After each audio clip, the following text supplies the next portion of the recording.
Hey, how you going? I'm Ryan. This is Ryan's Music Talk, and today I'm going to be talking about this album, AC/DC's 1979 classic, Highway to Hell. This has been one of my absolute favourite albums for almost as long as I can remember.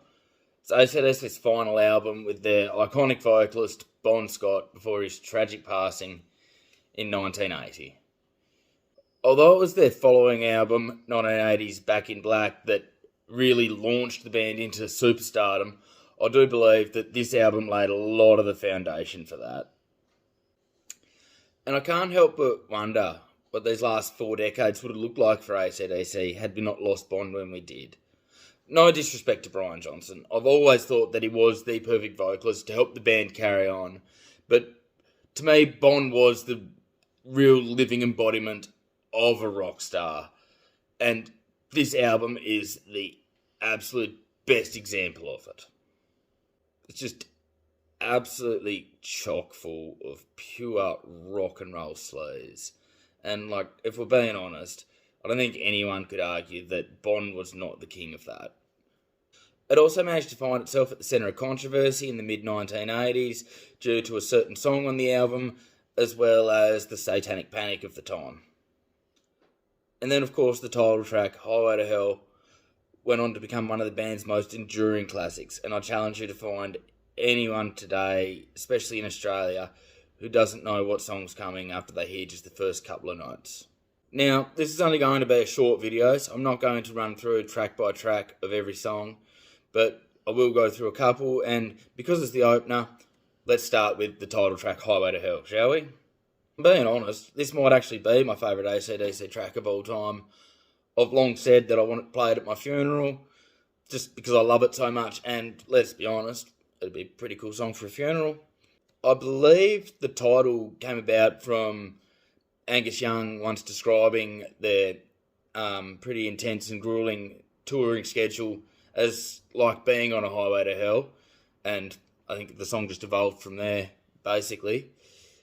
And it really is just a rock and roll song about being in a rock and roll band, which, if we're being honest, isn't really uncommon for AC/DC, but I think this is the best of the lot that they do. As I said before, this album's just full of songs with Bon Scott at his sleazy best, with songs like Girls Got Rhythm, Walk All Over You, Touch Too Much, and Get It Hot being just the best examples of this. Walk All Over You is probably my favourite amongst those, but Girls Got Rhythm still an almighty banger. And Touch Too Much might nearly be the most pop rock styled song in AC/DC's entire career, or certainly of the Bon Scott era at least, but I still think it really does fit the album perfectly. Another song I want to quickly touch on is If You Want Blood, You've Got It. Just a hard-hitting rocker, I believe, written about the exploitation of people in the music industry and entertainment. But yeah, it's just a really good, entertaining rock and roll song, really. And to close out the album is Night Prowler, which was the cause of the controversy I mentioned earlier, after American serial killer Richard Ramirez was rumoured to have been inspired by the song, I guess. But I don't think you can blame an artist because of what a crazy person takes from a song. It wasn't helped by the fact that Ramirez was also supposedly satanic, would yell out things like "Hail Satan" during trial, and would draw pentagrams on his hand.